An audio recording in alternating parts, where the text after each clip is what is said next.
BJP अध्यक्ष वही बनेगा जो मोदी को निपटाएगा। दिल्ली से नागपुर 3 दिग्गजों के नाम भेजे गए जिसे भागवत ने रिजेक्ट कर दिया है। बौखला उठे नकली चाणक्य अमित शाह। मोदी और शाह के भेजे गए हर नाम रिजेक्ट कर रहे हैं मोहन भागवत।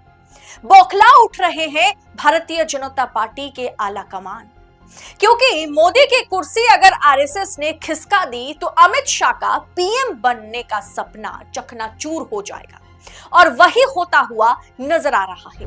अब आरएसएस ही तय करेगी, संघ ही तय करेगा कौन बनेगा भाजपा के राष्ट्रीय अध्यक्ष, क्योंकि एक के बाद एक नाम दिल्ली से नागपुर पहुंचते ही रिजेक्ट हो रहे हैं। किन किन नामों पर मोदी शाह को नागपुर लॉबी ने औकात दिखाई, बताएंगे आगे आपको वीडियो में, तो आखिर तक मेरे साथ बने रहिएगा। नमस्कार, मैं हूं आपके साथ अदिति और आप 4 PM देख रहे हैं। अब मोदी शाह का सूर्यास्त होने जा रहा है। याद कीजिए तो 2024 चुनाव से पहले बेटा जो है वो बाप को औकात दिखा रहा था। बेटा जो है वो बाप को सबक सिखा रहा था कि हमें तो संघ की जरूरत ही नहीं है। याद कीजिए जेपी नड्डा, जी हां, जेपी नड्डा के कंधे पर बंदूक रख करके किस तरीके की फायरिंग मोदी शाह ने की थी पीछे से नागपुर लॉबी पर। लेकिन अब नतीजे आने के बाद 370 पार का नारा फ्लॉप होने के बाद भाजपा 240 पर पहुंचते ही संघ ने अपना खेल शुरू कर दिया। बीजेपी की किताब में साफ तौर पर लिखा हुआ है, अनुच्छेद 10 में, जो संविधान है बीजेपी की, उसमें लिखा हुआ है अनुच्छेद 10 में कि कोई भी पद पर बैठे व्यक्ति जो है प्रत्येक परिषद, कार्यकारिणी समिति तथा उसके जितने भी मेंबर्स होंगे, जो भी उच्च पद पर बैठे होंगे या किसी भी पद पर बैठे होंगे, वो महज 3 साल के लिए ही उस पद पर रह सकता है। उस हिसाब से जेपी नड्डा का बतौर पार्टी प्रेसिडेंट कार्यकाल 20 जनवरी 2020 को ही खत्म हो गया है। तो पिछले 5 सालों में आरएसएस और बीजेपी के बीच की लड़ाई के चलते पार्टी प्रेसिडेंट यानी राष्ट्रीय अध्यक्ष का चयन नहीं हो पाया है। जब अखिलेश यादव ने सदन में चुटकी लेते हुए हाल ही में अमित शाह से पूछा, जो पार्टी ये कहती हो कि दुनिया की सबसे बड़ी पार्टी है, अध्यक्ष महोदय वो अपना राष्ट्रीय अध्यक्ष नहीं चुन पाए अभी तक, तब अमित शाह ने क्या जवाब दिया था? हंसते हंसते कहा है, इसको हंसते हंसते जवाब देना। ये सामने जितनी पार्टियां हैं उनका राष्ट्रीय अध्यक्ष उन 5 लोगों को ही चुनना है परिवार के। हमें माननीय अध्यक्ष जी करोड़ों सदस्यों में से 12-13 करोड़ सदस्य प्रक्रिया कर चुनना है तो देर लगती है। आपके यहां जरा भी देर नहीं लगेगी। मैं कह देता हूं अभी 25 साल तक आप अध्यक्ष हो जाओ, नहीं बदल सकता। लेकिन जरा सोचिए, जब जेपी नड्डा अध्यक्ष बने तब वक्त नहीं लगा, जब अमित शाह अध्यक्ष बने चुने गए तब भी वक्त नहीं लगा, गडकरी समेत तमाम नेता जितने भी अध्यक्ष बने भारतीय जनता पार्टी में, उन्हें चुनने में वक्त नहीं लगा। समय अब लग रहा है वो भी 5 साल। जब तक मैं ये वीडियो रिकॉर्ड कर रही हूं अब तक कोई भी नाम सामने नहीं आया है पूरी तरीके से, और ना ही अब तक जो है भारतीय जनता पार्टी के पार्टी प्रेसिडेंट चुने गए। परसों आपको मैंने बताया था, साफ कर दिया था मैंने कि मोहन भागवत ही इस बार तय करने वाले हैं कि कौन बीजेपी के अध्यक्ष, भाजपा अध्यक्ष बनेंगे।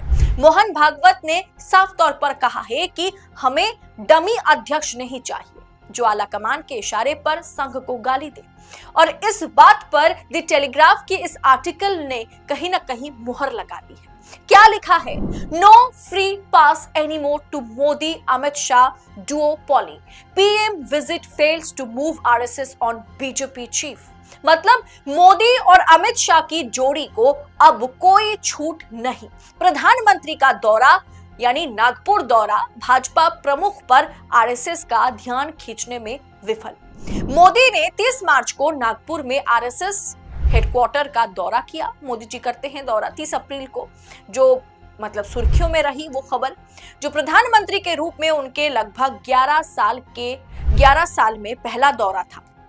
इस मुलाकात का उद्देश्य क्या था? इस मुलाकात के पीछे वजह यह रही कि संघ प्रमुख मोहन भागवत के साथ संबंधों को बेहतर बनाना और मोदी की पसंद के नए भाजपा अध्यक्ष के लिए उनकी मंजूरी हासिल करना।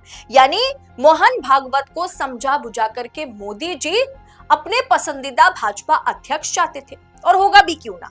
जरा सोचिए, मोदी और शाह के पसंदीदा मुख्य चुनाव आयुक्त बन गए। अब कहीं ना कहीं जुडिशियरी में भी मोदी शाह के बहुत ही पसंदीदे जजेस हैं, मतलब एक तबका ऐसा है जो मोदी शाह के साथ खड़े नजर आते हैं। इसके अलावा अब पहले हमने देखा था Rajiv Kumar, ED CBI director भी मोदी जी के या शाह के बहुत ही नजदीक है। अब ऐसे में भारतीय जनता पार्टी, और पिछले समय में हमने देखा जेपी नड्डा भी तो मोदी शाह के बहुत ही पसंदीदा और एक तरीके से डमी अध्यक्ष हैं। जितने भी राज्य में चुनाव हुए और नए मुख्यमंत्री बने, हर जगह पर डमी मुख्यमंत्री चुने गए ताकि दिल्ली से उन तमाम राज्य में सरकार चलाई जा सके। लेकिन अब मोहन भागवत को वो पसंद नहीं है। अब मोहन भागवत ये नहीं चाह रहे हैं कि कोई भी डमी मुख्यमंत्री बने या कोई भी डमी अध्यक्ष बने, भाजपा अध्यक्ष बने। इसीलिए उन्होंने साफ कर दिया कि नहीं, हम डमी अध्यक्ष तो नहीं चुनने देंगे आपको। और मोदी जी ने जितने भी नामों की बौछार लगाई मोहन भागवत के आगे, उन्होंने सब रिजेक्ट कर दिया। अंदरूनी सूत्रों ने बताया कि इस रिपोर्ट में यह खुलासा किया गया है कि अंदरूनी सूत्रों के मुताबिक एक तरीके से आरएसएस नेतृत्व ने भाजपा द्वारा प्रस्तावित नामों का समर्थन करने से इनकार कर दिया तथा इस बात पर अड़ा हुआ है संघ कि अगला पार्टी प्रमुख एक मजबूत संगठनात्मक नेता होना चाहिए, ना कि कोई रबर स्टैम्प। जैसे मैंने आपसे कहा, कोई डमी राष्ट्रीय अध्यक्ष नहीं बन सकता इस बार। आरएसएस अब मोदी शाह की जोड़ी को खुली छूट देने को तैयार नहीं है। यानी खुली छूट कि मोदी शाह को जो मन चाहे वो कर सकते हैं, ऐसी खुली छूट जो है बिल्कुल भी देने को राजी नहीं है संघ। 2014 से ही पार्टी संगठन और सरकार के मामलों पर दोनों दलों का वर्चस्व कायम है। संघ के अंदरूनी सूत्रों का कहना है कि संघ को लगता है मोदी के नेतृत्व में भाजपा में जिस तरह का अब कह सकते हैं कि व्यक्तित्व वर्चस्व देखने को मिला है, उससे संगठनात्मक ताकत कम हो जाएगी या हुई भी है। आज बीजेपी के किसी भी बड़े नेता का कोई भी वर्चस्व नहीं है। जहां देखेंगे मोदी के चेहरे पर चुनाव लड़ा जाएगा, जहां देखेंगे मोदी है तो मुमकिन है, जहां देखेंगे मोदी मैजिक। मतलब किसी भी राज्य स्तर में भारतीय जनता पार्टी के कोई भी चेहरे के तौर पर किसी को भी प्रोजेक्ट नहीं किया जाता है।